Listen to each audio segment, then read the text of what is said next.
Bonjour, bonsoir, chers toutes, chers tous. C'est toujours un plaisir renouvelé de vous retrouver sur notre chaîne YouTube.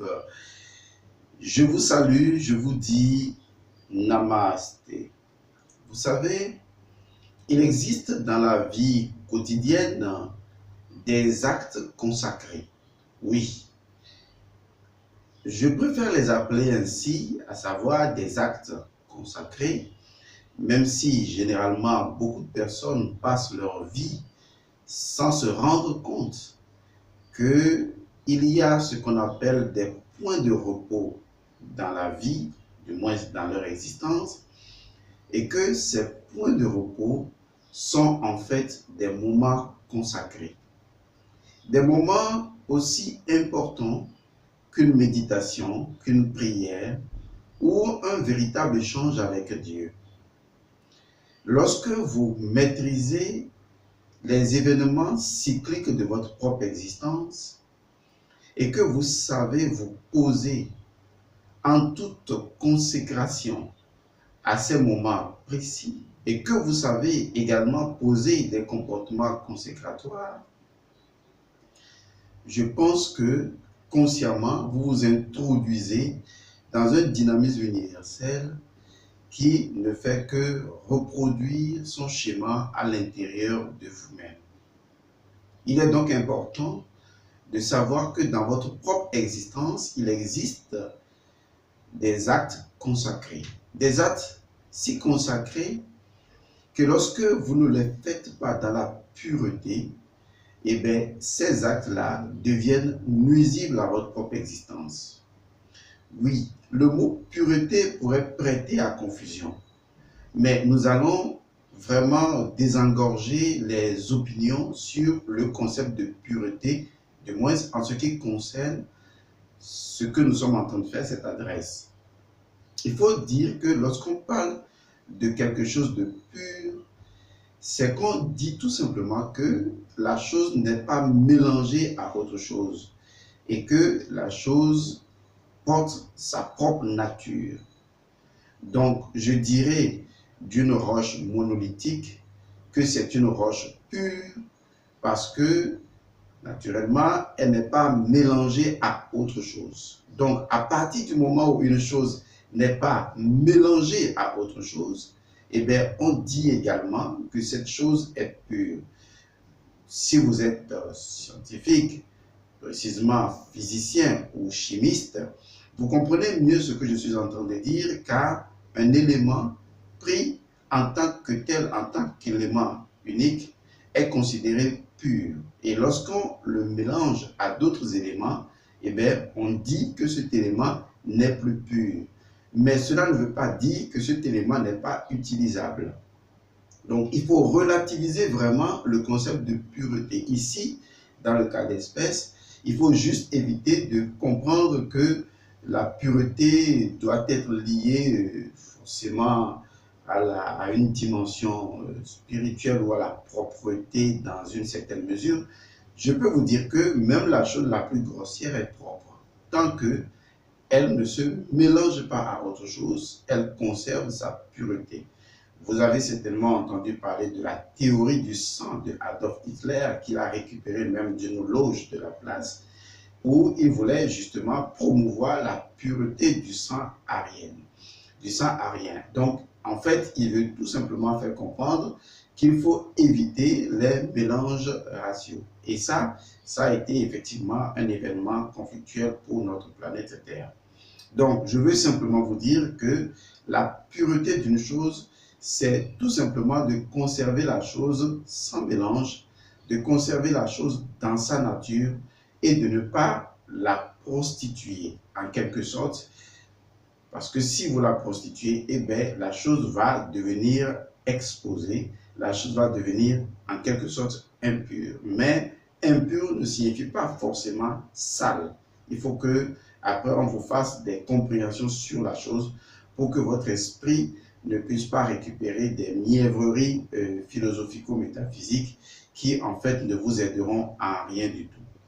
Alors, il est important de savoir que nous avons dans une journée ou même dans une semaine, ça dépend de ce que chacun fait dans une journée ou dans une semaine, il existe des actes naturellement consacrés. Et j'ai remarqué que beaucoup de personnes ne respectent pas ces actes consacrés ou ne les exécutent pas de façon consécratoire avec la totalité de la conscience ou avec la totale religiosité qu'il faut au moment où on exécute ces actes. C'est possible parce qu'on ne vous a pas indexé, disons, la compréhension métaphysique de la chose. Et cette métaphysique étant la métaphysique de nos ancêtres, liée donc à la compréhension de notre rapport avec la nature, et donc en quelque sorte la philosophie du Djed. Et donc cette connaissance de la Maat vous permettra de mieux vivre votre vie au quotidien et de ne pas déséquilibrer votre nature, de ne pas introduire votre nature dans Isfet. Un élément important va nous intéresser. C'est ce que j'ai appelé le concept des 3 S.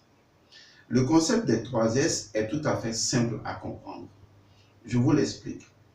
Généralement, lorsqu'une chose nous est intime, elle nous est forcément subtile. Les gens ne comprennent pas que lorsqu'on parle de quelque chose de subtil, comme par exemple on dit Dieu est subtil, en fait on veut tout simplement dire que Dieu est intime. Parce que ce qui est subtil est forcément intime.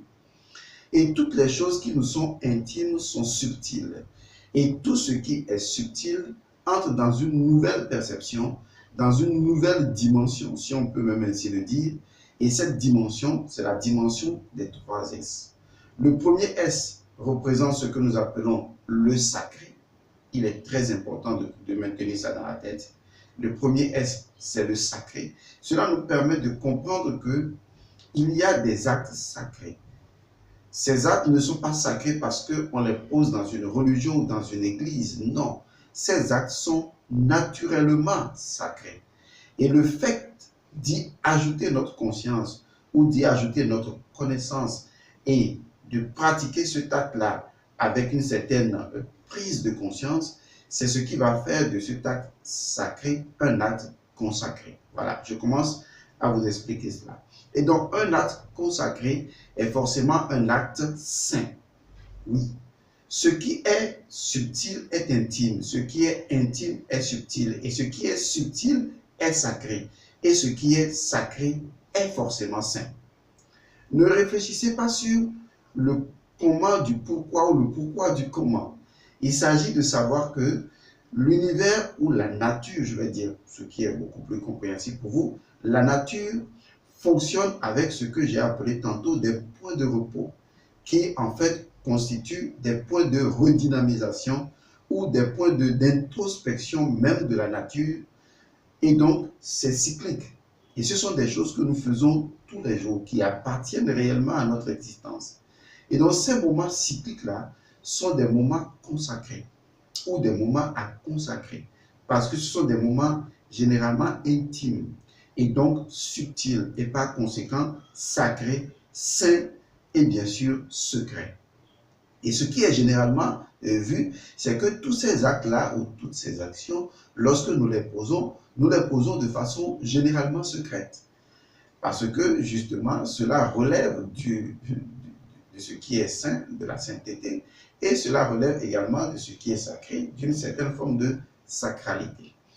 Et tant que nous ne prenons pas conscience que ces actes sont ce qu'ils sont de façon naturelle et que nous devons les accompagner dans leur caractère intrinsèque, dans leur quiddité, nous ne produirons pas la quodité qu'il faut ou l'événement ou le phénomène qui nous permettrait de vivre en harmonie avec nous-mêmes. Trêve de bavardage, vous avez compris maintenant que je voudrais juste éveiller votre attention sur ce qui est intime et donc forcément ce qui est subtil. Ce qui est subtil est donc forcément ce qui est sacré et qui est d'ailleurs ce qui est saint et par conséquent c'est quelque chose qui est secrète. Et à partir de cette compréhension de ce concept métaphysique des 3 S, nous allons entrer maintenant dans ce que j'ai tantôt dénommé les actes consacrés. Alors, le premier acte consacré sur ma liste, c'est la sexualité. Je vous avais déjà dit qu'il faut faire ces actes ou ces actions consacrées de façon à ne pas les mélanger et donc dans leur caractère de pureté. Et donc, lorsqu'on aborde le concept de la sexualité, il est vrai que c'est quelque chose d'intime, vous voyez déjà, et donc quelque chose de subtil. Et par conséquent, c'est quelque chose de sacré, de saint et puis de secret. Voilà, vous avez tout compris.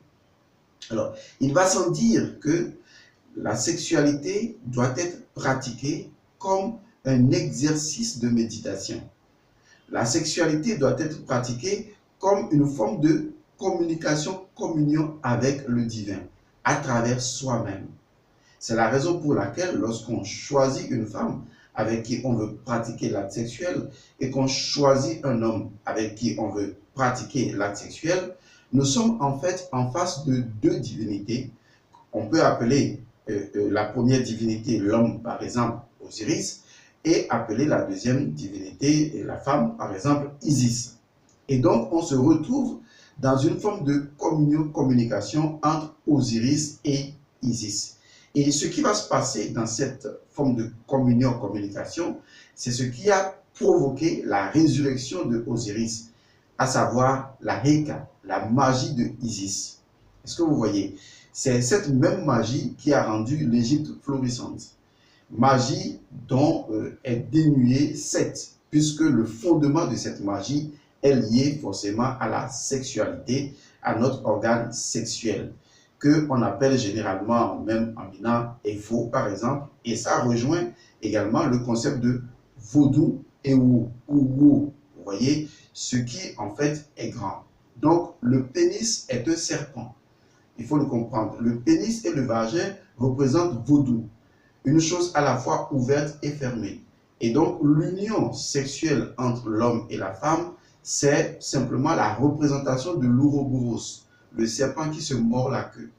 Et donc, nous retrouvons cette sainteté-là, nous retrouvons cette sacralité-là, nous retrouvons ce secret dans la pratique de la sexualité. Et donc, la sexualité est une reconnexion à ce symbolisme universel de l'ouroboros, à ce symbolisme universel de ce serpent mythique qui représente donc le nous, c'est-à-dire le nun primordial, dont nous retournons à travers l'acte sexuel à l'océan primordial, que moi j'appelle l'océan de vie primordiale, car cet océan est forcément une autoconscience, une auto-vie, si le mot existe. Vous voyez donc que l'acte sexuel remonte à une dimension beaucoup plus profonde qu'il ne paraît, puisqu'il s'agit de reconnecter deux colonnes vertébrales qui deviennent une seule unité, l'ouroboros, et qui représente vaudou.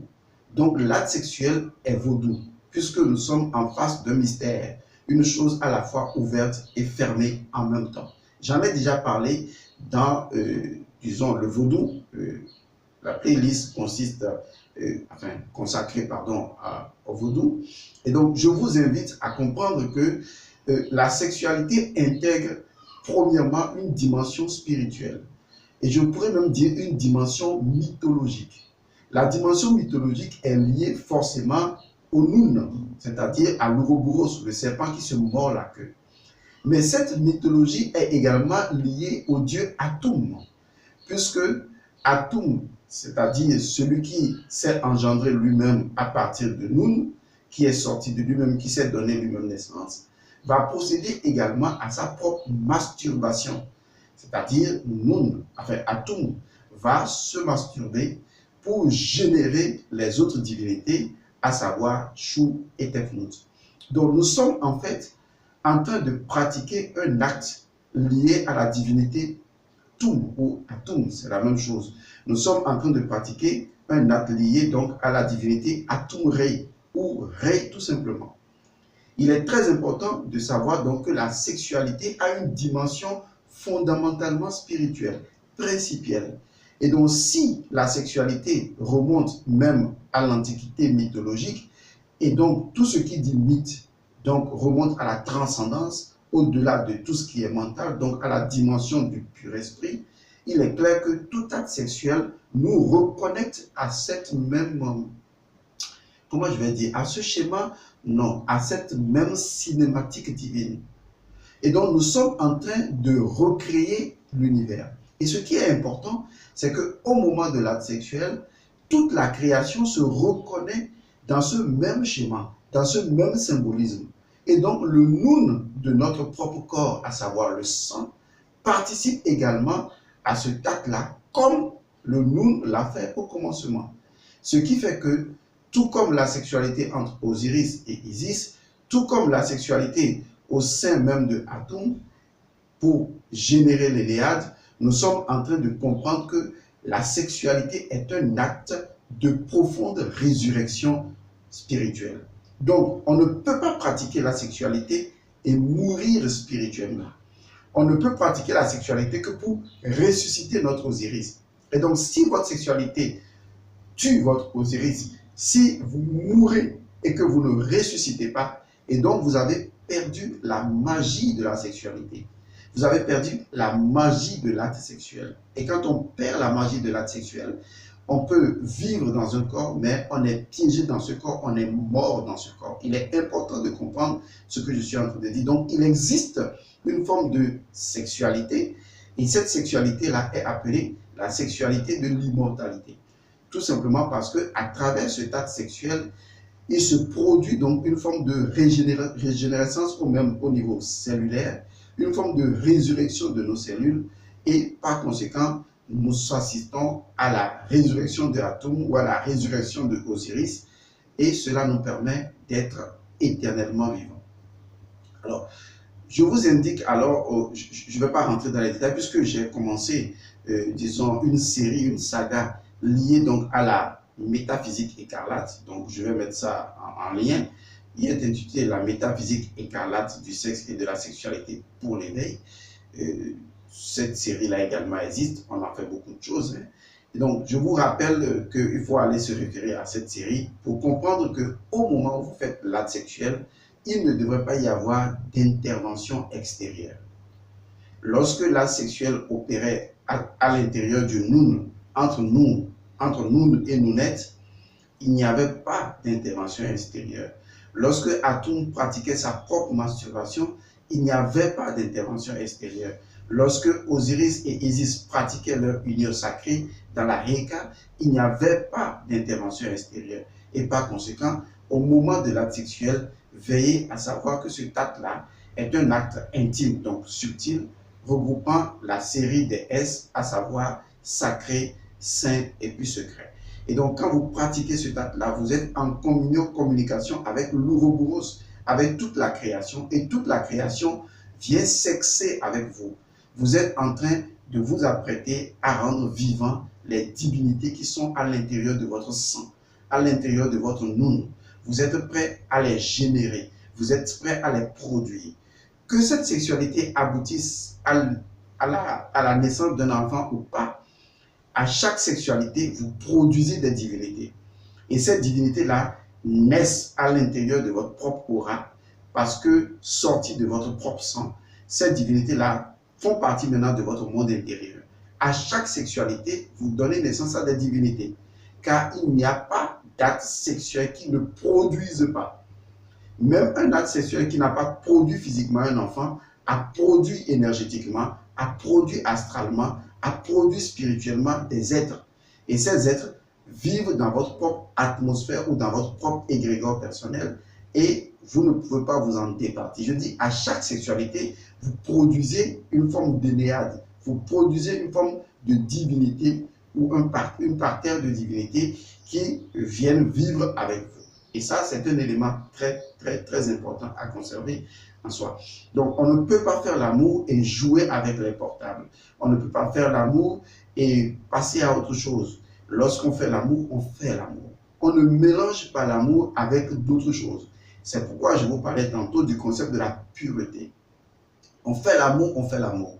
On ne fait pas l'amour en mélangeant le fait de faire l'amour avec autre chose. Certes, on peut prendre du vin, ça peut participer à l'amour. On peut utiliser des artifices comme le chocolat ou comme des choses qui ne font que créer beaucoup plus de sensualité dans l'amour. Ce n'est pas interdit.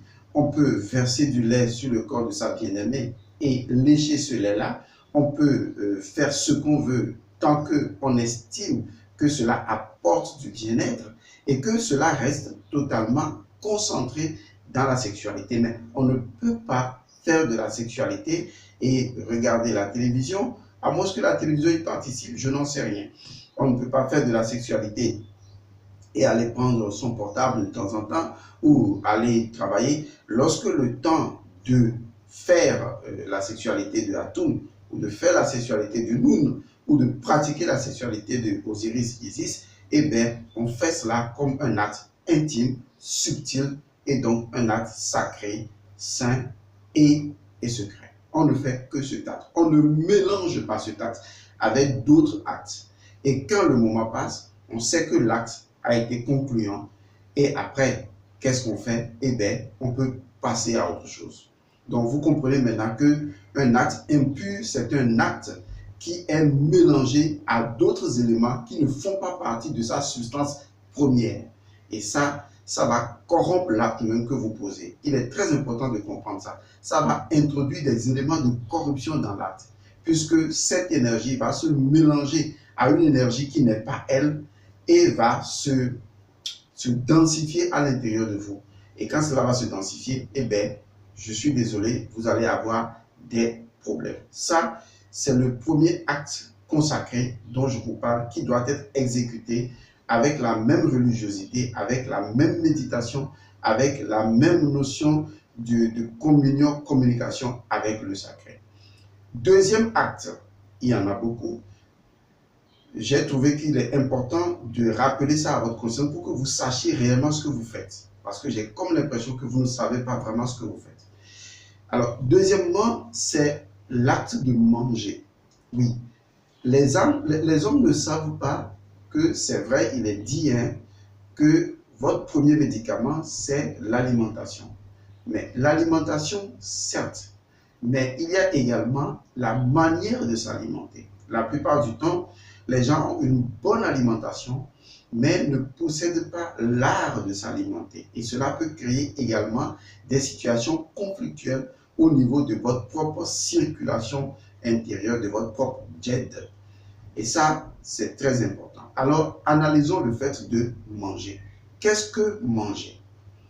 Lorsque vous retournez à l'étymologie égyptienne de ce mot manger, on trouve son étymologie également dans le verbe to eat de l'anglais, qui s'écrit donc E-A-T, je crois, to eat de l'anglais. Et ce qui est intéressant dans to eat, c'est le mot to, le T. Et lorsque nous retournons dans les hiéroglyphes égyptiens, on remarque que le T est lié fondamentalement à la galette de pain, qui représente un principe féminin. Je préfère le dire de cette manière.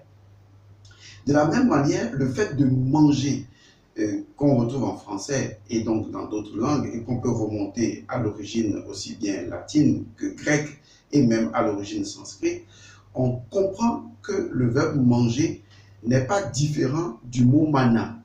Et c'est d'ailleurs pourquoi les Japonais, qui possèdent également un langage assez spirituel, ont dénommé leur série de bandes dessinées manga.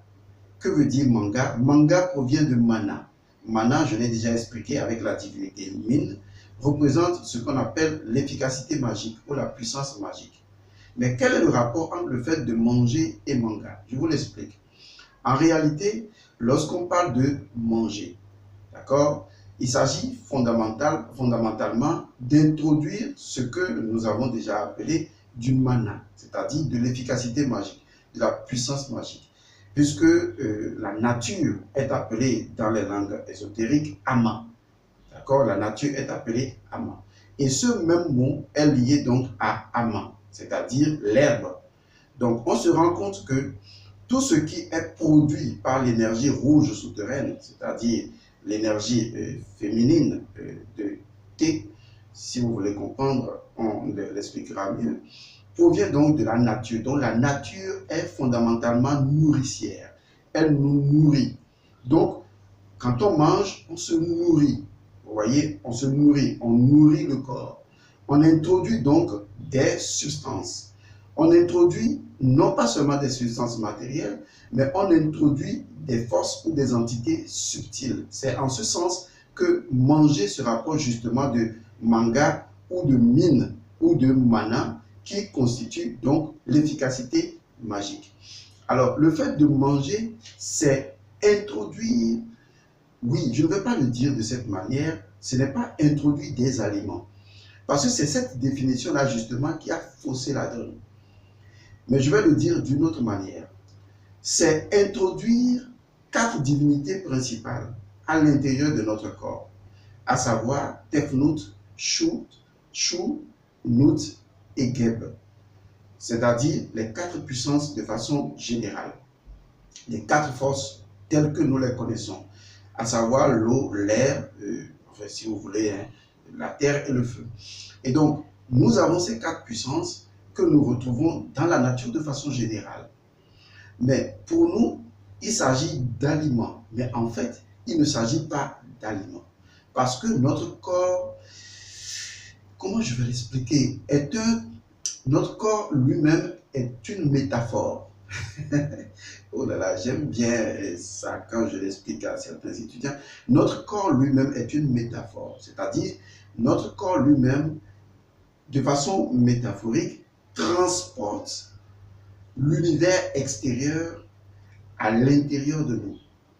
Est-ce que vous voyez? Donc, notre corps est une plateforme sur laquelle nous venons introduire l'infiniment grand dans l'infiniment petit. Donc, le fait de manger consiste à manger la nature, consiste à introduire ce qui est extérieur à l'intérieur de nous. Pas les aliments, je dis bien ce qui est extérieur. Donc, nous introduisons en nous la puissance du soleil, nous introduisons en nous la puissance du vent, nous introduisons en nous la puissance de l'eau, nous introduisons en nous la puissance de la terre. Donc, nous introduisons en nous tout ce qui constitue les forces mobilisatrices de l'extérieur, nous les introduisons en nous. C'est pourquoi je disais tantôt que notre corps est une plateforme de passage entre l'infiniment grand et l'infiniment petit. Il faut le regarder comme ça. Notre corps est une plateforme, un genre de plateforme de transport, une métaphore, voilà, entre l'infiniment grand et l'infiniment petit. Et il en sera toujours ainsi. Donc le fait de manger consiste à introduire l'infiniment grand à l'intérieur de l'infiniment petit. Vous voyez? C'est pourquoi pour les Égyptiens, le fait de chier sera également le processus inverse. Et vous verrez la raison pour laquelle dans plusieurs traditions, le cochon sera considéré comme une divinité généralement. Oui, vous savez où je veux aller. Puisque justement, le fait d'aller déféquer ou de faire caca, comme on le dit aux enfants, sera justement parmi les actes consacrés. Alors, revenons donc au fait de manger. Donc, le fait de manger consiste à introduire ces divinités extérieures à l'intérieur de nous. Pour dire simplement que l'intérieur et l'extérieur s'unissent à l'intérieur de nous, comme pour introduire les choses d'en haut et les choses d'en bas à l'intérieur de nous. Donc, notre corps devient un peu uni, c'est-à-dire ce qui est dedans. Donc, notre corps devient un pont, un passage entre les énergies qui montent du bas vers le haut et qui descendent du haut vers le bas. Donc, de l'englement tout, nous absorbons et donc de l'infiniment petit, nous prenons.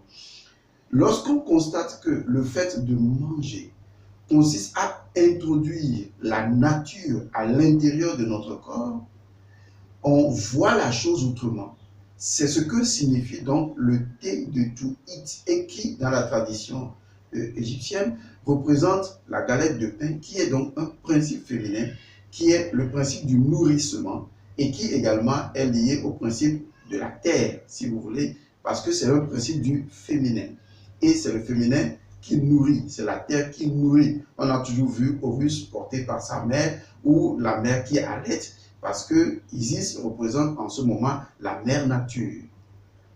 Il est très important de comprendre ce passage, à savoir que notre corps n'est pas un déchet. Notre corps ne peut pas être traité comme un élément de déchet, mais c'est ce que nous faisons. En fait, pour nous aujourd'hui, pour les hommes, manger est devenu jeter quelque chose à l'intérieur du corps. Et souvent, certaines civilisations, avec leurs histoires de fast-food, ça fait que les hommes ont commencé c'est-à-dire à se laisser aller dans la malbouffe, tout simplement. La meilleure façon de manger, c'est de considérer le fait de manger comme un acte consacré, parce que c'en est ainsi.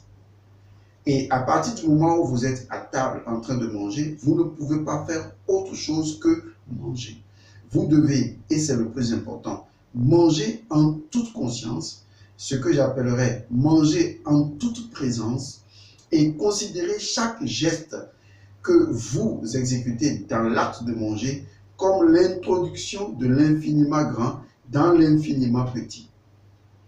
Et c'est ça qui est important, c'est l'introduction de tout l'univers à l'intérieur de nous. Parce qu'en réalité, l'univers se trouve à l'intérieur de nous et le fait de manger est un acte qui consacre cette mythologie-là, cette philosophie, cette métaphysique de l'introduction de l'univers à l'intérieur de nous. Car tous les éléments de l'univers que nous introduisons en nous sont l'univers lui-même en soi. Donc c'est pour vous dire que les environnementalistes n'ont pas bien fait le travail parce qu'ils devraient d'abord expliquer à tout le monde l'importance de l'environnement par le fait que l'environnement n'est pas à l'extérieur de nous, l'environnement est à l'intérieur de nous. Et donc tout ce que nous faisons croyant détruire l'environnement à l'extérieur, eh bien nous détruisons l'environnement à l'intérieur de nous. Si nous détruisons le feu à l'extérieur, nous détruisons la terre à l'extérieur, cela réagit instantanément à l'intérieur de nous parce que il existe une connexion permanente entre l'extérieur et l'intérieur par le fait même que notre corps est un pont de passage entre l'infiniment grand de l'univers et l'infiniment petit de l'univers dans les endroits les plus infimes atomiques de nous-mêmes. Sans oublier que l'infiniment petit possède également sa dimension quantique qui est l'infiniment grand quantique. Et à partir de ce moment, nous saisissons la valeur tout entière de manger. Manger est un acte magique, exactement. C'est la raison pour laquelle la plupart des consécrations liturgiques consistent à dire « manger ceci est mon corps, buvez ceci est mon sang ». Vous voyez, on introduit dans l'acte de manger une dimension métaphysique parce que c'est justement de cette dimension métaphysique que procède le fait même de manger. Car le fait de manger est une forme de communion, communication avec la nature, comme une forme d'union avec la nature, comme si nous prenons enfin conscience que l'infiniment grand se trouve à l'intérieur de l'infiniment petit, tout comme l'infiniment petit préexiste ou existe à l'intérieur de l'infiniment grand. Donc, les moments de manger doivent être des moments de grande pureté. Pureté veut dire que quand vous mangez, vous mangez. Quand le corps mange, il mange. On n'introduit pas d'autres éléments qui ne font pas partie de l'acte de manger dans l'acte de manger. Autrement, c'est corrompre l'acte de manger. C'est détruire la vitalité de l'acte de manger. C'est briser le cyclique de l'acte de manger. Et si nous brisons ce cyclique-là, notre corps va être endommagé parce que notre corps va être tamponné, c'est-à-dire notre corps va garder la signature vibratoire de la façon dont nous avons mangé et va de façon cyclique répertorier ça sur le côté dynamique de notre corps ou le côté éthérique de notre corps ou l'akasha de notre corps. Et in fine, ce qui va se produire, c'est que notre corps va tomber malade. Il faut manger en toute conscience, il faut manger consciemment. Le fait de manger est un rituel initiatique. Voilà, j'espère vous avoir éveillé un tant soit peu. Je vous retrouve la prochaine fois pour la suite.